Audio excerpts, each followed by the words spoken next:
शबरी माता की कथा। शबरी माता कौन थी और उनका जन्म कैसे हुआ था, तो ये पूरा उनका वृत्तांत है। ये बात भगवान राम के जन्म के पहले की है, जब एक भील आदिवासी कबीले के मुखिया अर्ज के घर बेटी पैदा हुई थी। उसका नाम श्रवणा, दूसरा नाम शबरी रखा गया।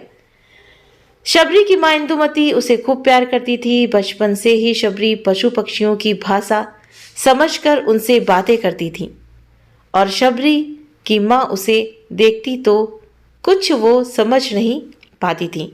शबरी के अंदर ये बचपन से ही गुण था। कुछ समय बाद एक पंडित ने शबरी के परिवार को बताया कि वो आगे चलकर सन्यासी बन सकती हैं। इस बात का पता चलते ही शबरी के पिता ने उसका रिश्ता तय कर दिया। जैसे ही शादी का दिन नजदीक आया तो शबरी के घर वालों ने खूब सारी बकरियां और अन्य जानवर घर के पास लाकर बांध दिए। एक दिन शबरी की मां जब उसके बाल बना रही थी तो उसने मां से पूछा, इतने सारे जानवर हमारे घर क्यों लाए गए हैं?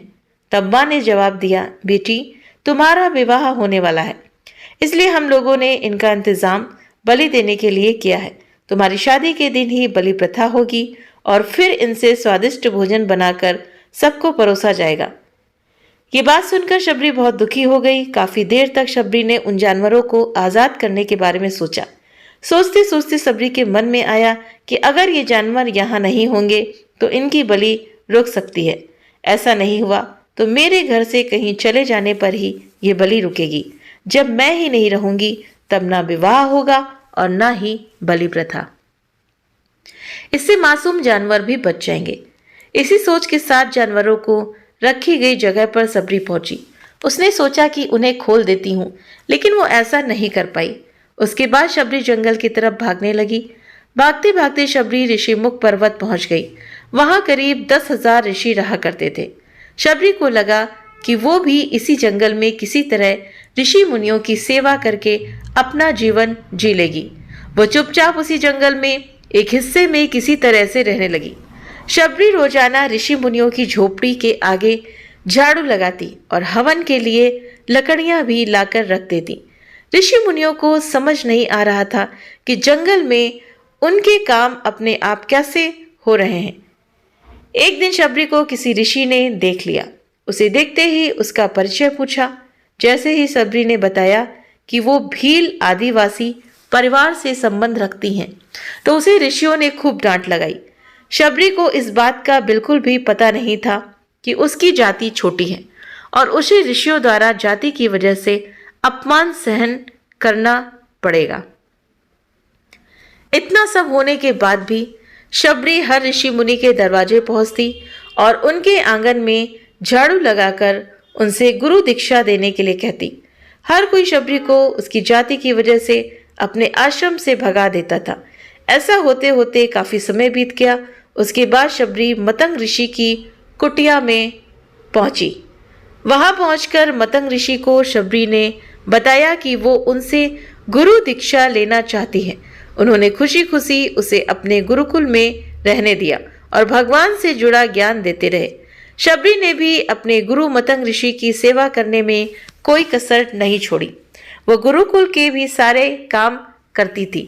शबरी से खुश होकर मतंग ऋषि ने उसे अपनी बेटी मान लिया था। समय के साथ मतंग ऋषि का शरीर बूढ़ा हो गया। उन्होंने एक दिन शबरी को अपने पास बुलाया और कहा, बेटी मैं अपनी देह त्यागना चाह रहा हूँ। बहुत साल हो गए इस शरीर में रहते रहते। शबरी ने दुखी मन से कहा, आपके ही सहारे तो मैं इस जंगल में रह पाई हूँ। आप ही चले जाएंगे तो मैं जी कर क्या करूँगी? आप अपने संग भी मुझे ले जाइए, मैं भी देह त्याग दूंगी। मतंग ऋषि ने जवाब दिया, बेटी तुम्हें चिंता करने की जरूरत नहीं है। राम तुम्हारी चिंता करेंगे और ध्यान भी रखेंगे। शबरी ने राम का नाम सुनने के बाद पूछा, वो कौन है और उन्हें मैं किस तरह से ढूंढूंगी? मतंग ऋषि ने बताया, राम कोई और नहीं भगवान है। वो तुम्हें सारे अच्छे कर्मों का फल देंगे। तुम्हें उन्हें ढूंढने की कोई जरूरत नहीं है। वो एक दिन खुद तुम्हें खोजते हुए इस कुटिया में आएंगे और तुम्हें उनके हाथों से ही मोक्ष मिलेगा। तब तक तुम इसी आश्रम में रहो। इतना कहते ही मतंग ऋषि ने अपना शरीर त्याग दिया। शबरी के मन में मतंग ऋषि के जाने के बाद से एक ही बात थी कि भगवान राम स्वयं उनसे मिलने आएंगे। वो रोज भगवान राम से मिलने के लिए बाग से अच्छे अच्छे फूल लाकर पूरा आश्रम सजाती और भगवान के लिए बेर तोड़कर लाती। भगवान के लिए बेर चुनते हुए शबरी उन्हें चख लेती थी ताकि भगवान को वो सिर्फ मीठे बेर ही दें। रोजाना शबरी इसी तरह भगवान के दर्शन की आस में फूल और बेर इकट्ठा करती रहती थी। इसी तरह इंतजार में कई साल बीत गए। शबरी का शरीर एकदम वृद्ध हो गया। एक दिन आश्रम के पास के ही तालाब में शबरी पानी लेने के लिए गई। तभी पास के ही एक ऋषि ने उसे अछूत कहते हुए वहां से भागने के लिए कहा और एक पत्थर मार दिया। वो पत्थर जब शबरी को लगा तो उसे चोट लगी और उसे खून बहने लगा। बहते हुए खून की एक बूंद उसी तालाब के पानी में गिर गई। तभी पूरा तालाब का पानी खून में बदल गया।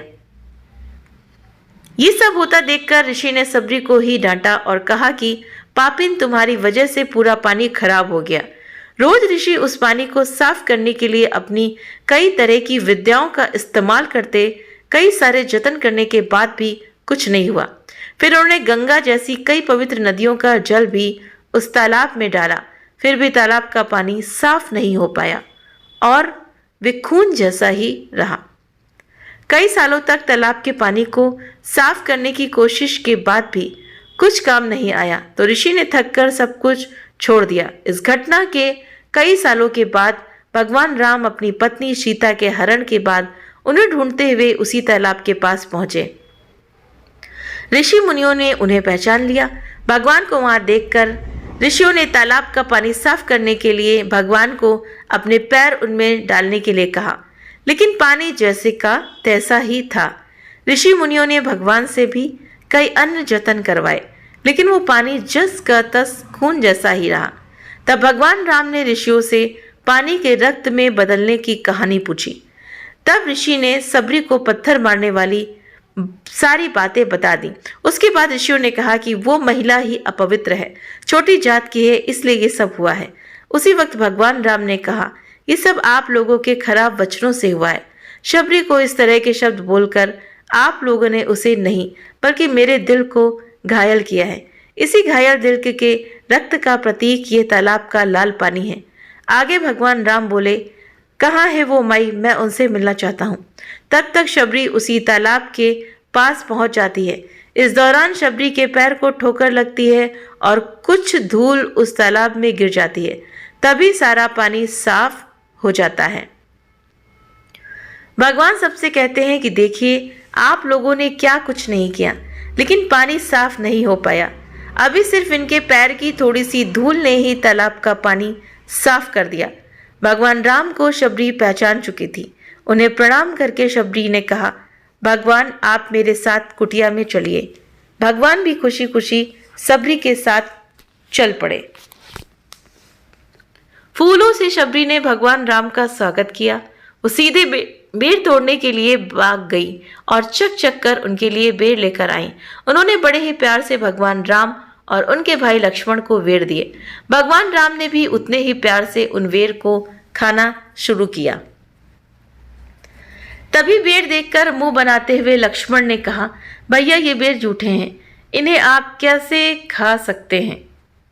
भगवान ने जवाब दिया, लक्ष्मण ये जूठे नहीं बल्कि बहुत मीठे हैं। सबरी माई हम सबके लिए ये बहुत प्यार से तोड़ कर लाई हैं।